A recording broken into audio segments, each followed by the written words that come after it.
So, hi guys, here we are, MMA UK News, Stoomboy, as always, MMA UK BJJ show. So, talking about SGI10, SGI10 is going to be Saturday, May the 7th. So, obviously, next month, we're only, just over 3 weeks away. Going to be Maryhill Community Halls in Glasgow. So obviously the home of SGI. Anybody that's ever been there will know what the atmosphere is like. It's an absolute awesome atmosphere, a great venue, really kind of old kind of theatre style venue, similar to what we've seen with, if anybody has, certainly over in Northern Ireland and Ireland, very, very similar to Grapple Kings. But obviously you've got the mat in the middle and obviously the tiered seats all the way around. So I likened it to like an old Roman Colosseum, almost like very, very similar to that. So it's going to be an amazing night. First time we're going to have pay-per-view, which we've been building up the last 9 events to get to this one, and now we're here. We've got the pay-per-view. There's going to be the usual commentators. There's going to be the walkout music for the fighters as well, which is always a great thing because it gets the fighters going. It gets their adrenaline pumping. So as soon as they get to the mat, they're excited. They're ready to go. So tickets availability, get them through Scottish Grappling page. It'll take you through their booking system. And anybody that can't make the event, then make sure you head and get that pay-per-view. It's going to be an awesome card, an absolute awesome card. My next guest is going to be on the show that night as well. So Caitlyn Hadfield of Team Ryano Limavady. Caitlyn's going to be up against Caroline Plumley of Aberdeen Combat Centre. So 2 awesome grapplers. Again, Andy Chapman's been telling me so much about the Team Ryano people that are going to be on the card that night, and he's got very, very good things to say. So we're absolutely buzzing to see them come over and do their thing. So, Caitlyn, listen, absolute pleasure to talk to you. Thanks very much for having me. Oh, no, definitely, definitely. How's everything going with you then? Training-wise and so on. Training's going really good. I've got a couple of competitions in the works for the next few months, so sort of just teetering on now, getting ready for everything.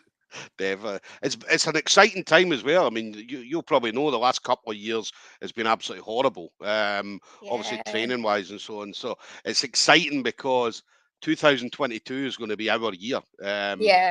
Hopefully a full year of training, full year of competitions and events and things like that. Fingers crossed anyway. I don't know about many other fighters, but for myself, the pandemic was actually a little bit more beneficial for my MMA career than it was for my grappling. Only because I was able to make the team and go away internationally, and the testing pool was quite small, so we were all really looked after. So I wasn't too hard done by, but I know a lot of friends that just grappled and people outside of like the MMA community, like kickboxers, boxers, everything was sort of stopped, which was really disappointing. So here's to hoping this year's a wee bit different. Well, that's the thing, all the restrictions are lifted and so on now. So obviously all over the place. Unless obviously you fly with Ryanair. I had an absolute carry-on going to Grapple Kings, which was an absolute nightmare.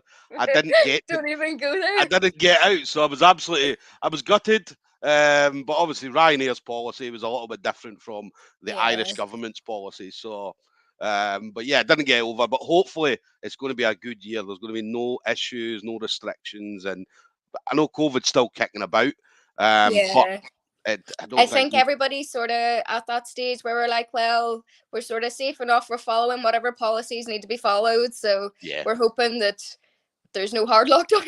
At least I'm hoping for that anyway. Definitely. Unless you talk to Andy Chapman, because Andy's hilarious. Well, that's a different one now. The first time I remember meeting Andy, and he was with, I don't know if you know Stephen Sims. So obviously me and Stephen were coming out. I've known Andy because he was on Facebook. We were friends on Facebook and so on.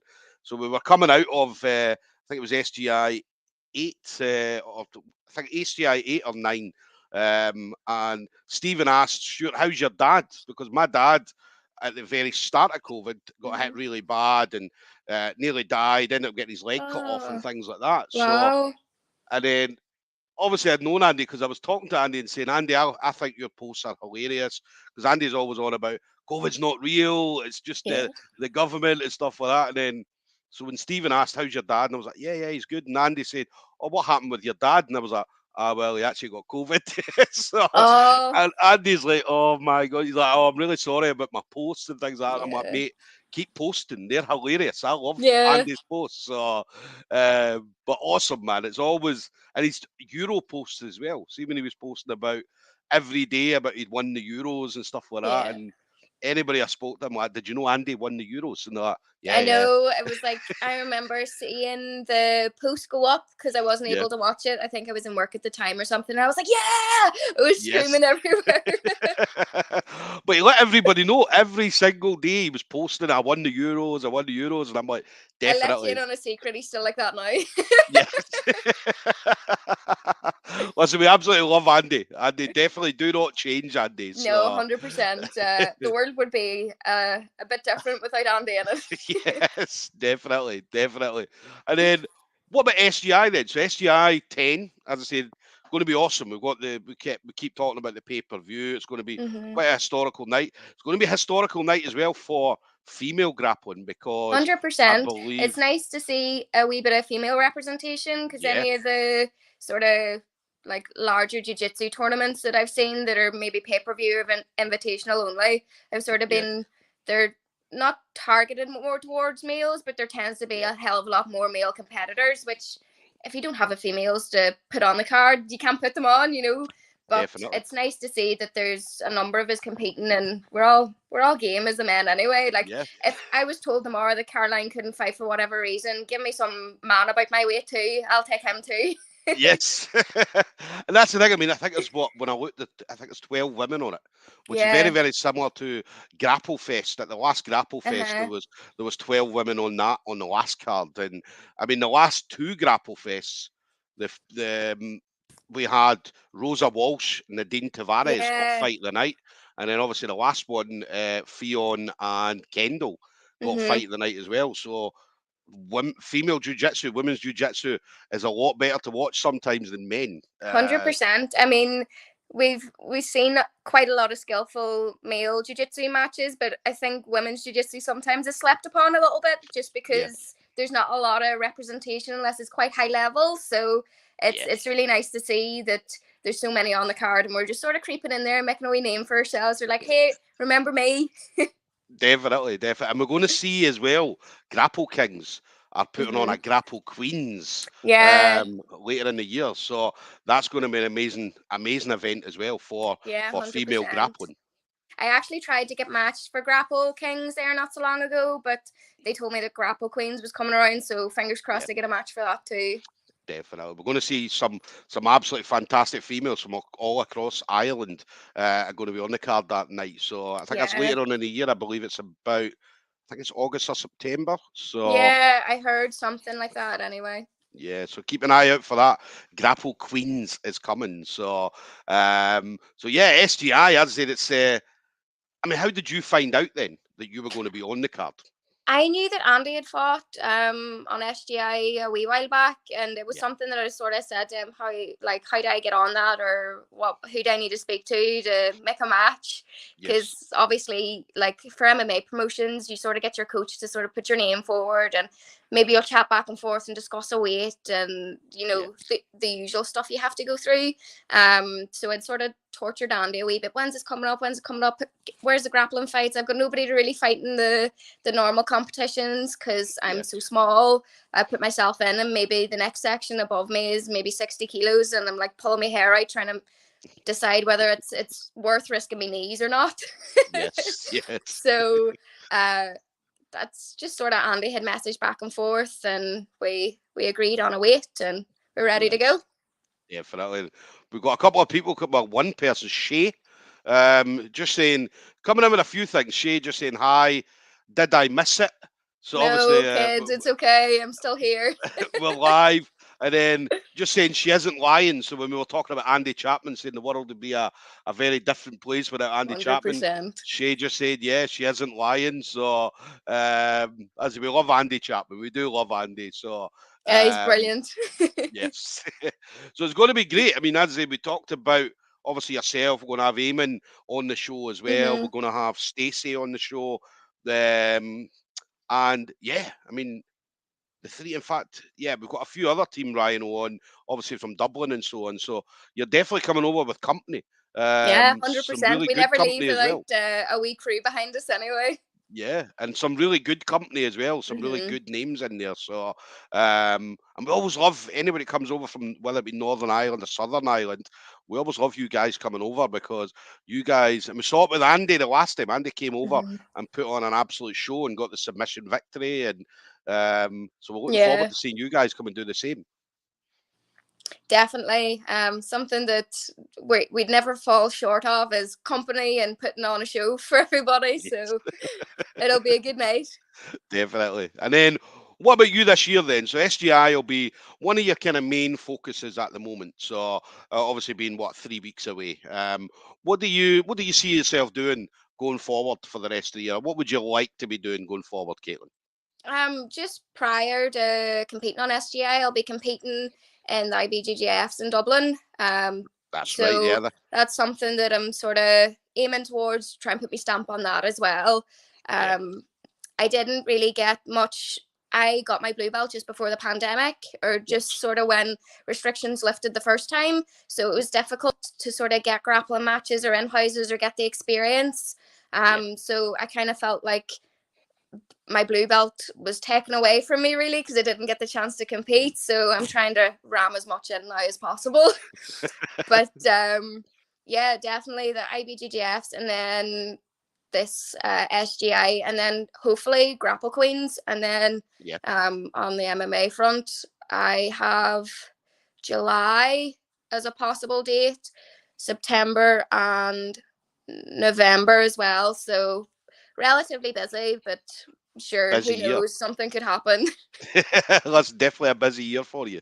Let me ask you one thing as well. I mean, obviously, when you're coming through, obviously whether it be MMA or grappling, who are some of the people you look up to?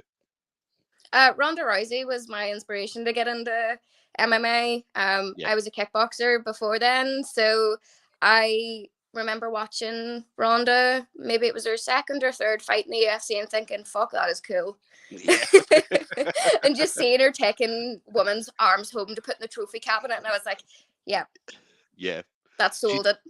She definitely changed the game, MMA. 100%. So I know that obviously over the years, I mean, females have been competing in martial arts for years before that. But then obviously when Ronda came, she took it to a whole nother level. And as I said, female grapplers, whether it be jiu-jitsu or whether it be MMA or whatever, are now getting more recognition on the back of a lot of the stuff Ronda Rousey did. So yeah, she did pave the way for a lot of like athletes that maybe didn't come through as like one certain aspect of a martial artist. Like say she came back from like a kickboxing background or a boxing background, like she sort of had a little bit of everything that worked all together.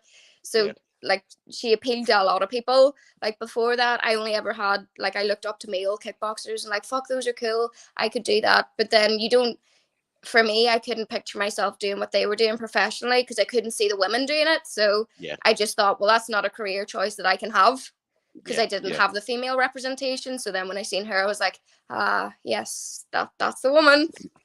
There was a lot of women as well. I mean, see, after obviously when the first scene, because obviously I think the biggest exposure was when the UFC. Then, because if you remember, Dana White always said he'd never have women fight. He would never have women in it. Then Ronda Rousey came, and it was like, well, look, I can't not have women in. So, and then there was a lot of women. Obviously, after our first UFC fight, a lot of women then took up martial arts. You've seen women turning up at gyms, and it was absolutely brilliant. And I'd say explosion of female martial arts, or female MMA especially, just got bigger and bigger.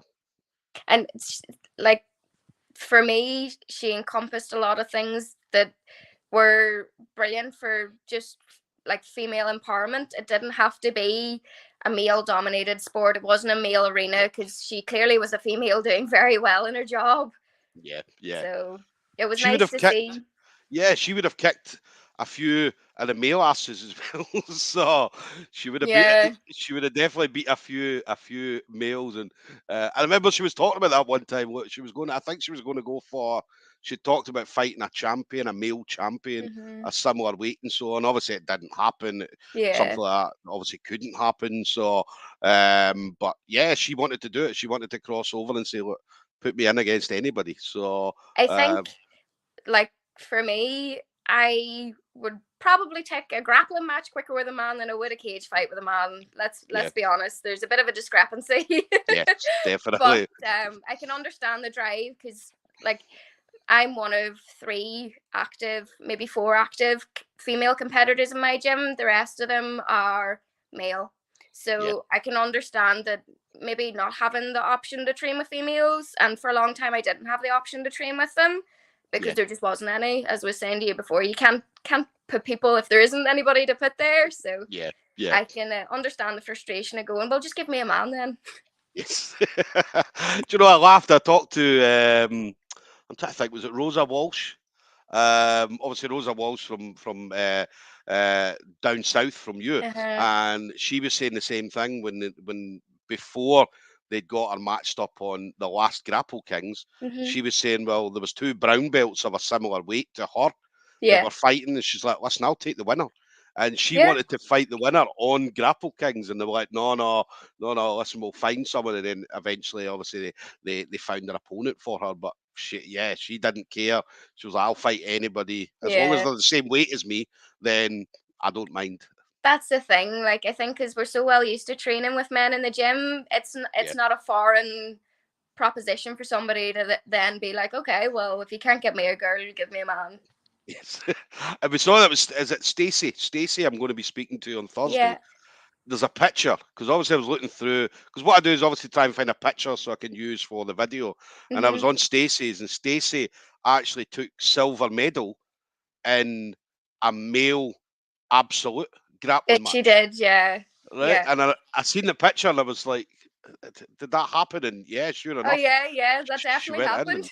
she won a silver medal, and obviously there was the 3 of them. I don't know how many was in the division, but there was a gold, a silver, and a bronze medalist. So she definitely, she obviously went out and beat men. So which is absolutely awesome. I love that. Absolutely love it. So and then what about you then? So obviously you've been in the game a few years, all right. So you've been in for a while. So I'm sure you'll have had obviously people coming in and out throughout your journey, but anybody you want to shout out to. So let's say any friends, family members, teammates, or even any sponsors you might have as well. Just a couple of my sponsors, Kenzie, Case, and Ethan. They have a couple of food trucks that sponsor me. A wee coffee shop, Buzzed NI, the Pizza Baron, and Pudgy Puffin. For any of you that are over my direction, go and get a Pudgy Puffin. 10 out of 10 would recommend. Definitely. And just Andy and the boys that come and help coach me and do wee bits and pieces. So from like the length and breadth of Ireland, like Oma, Derry, Strabane, Dublin, Cork, you boys know who you are. I don't have to individually shout you out. Definitely. So there we go, guys. We're going to have Caitlyn Hadfield. I call her the rainbow-haired warrior. As you can see, as I say, the hair's always coloured, Always so, coloured. Is it going to be the same on the night, or are you going to change it? Possibly could be the same. We don't know yet. I haven't decided. Just look for somebody that's quite small and quite bright. Joe, we had, I remember speaking to Jared Schaefer, who's one of the Daisy Fresh team, and he was the same. When I was looking at his pictures, and he had blue hair, he had green hair, red hair, and so on. And I remember saying, "What colour of hair are you going to have when you come over?" He's like, "It's a surprise." So I was expecting something spectacular, and he came and it was just brown, and I'm like, Jared, man, you let me down. Oh, the hype! He crushed the hype. He did. He ruined it. Completely ruined it for me. So, yeah, there we go, guys. Caitlyn Hadfield, Team Ryano Limavady, going to be up against Caroline Plumley. It's Aberdeen Combat Centre, and it's going to be Saturday, 7th of May. That's going to be SGI10, Maryhill Community Halls in Glasgow. Ticket availability, get your tickets directly from Scottish Grappling. It'll take you through to their booking system. And anybody that can't make the event on the night, there is pay-per-view. And I mean, the lineup is unbelievable from start to finish. So it's definitely going to be worth your money. So But listen, Caitlyn, an absolute pleasure talking to you. Thanks very much. Listen, I'm looking forward to you guys coming over. I believe Andy's coming over as well. So I think he'll be there too. Yeah. So he's coming over. I know he's been desperate. He's been messaging me non-stop once a fight on the card. So I think he's on a reserve list here, like maybe on a reserve list. So we'll see. Well, hopefully the guys can try and get him on. Yes. But listen, enjoy the rest of your training, and I'll see you next month, Caitlyn. All right. I see you then. Cheers. Take it easy. Bye. Thank you.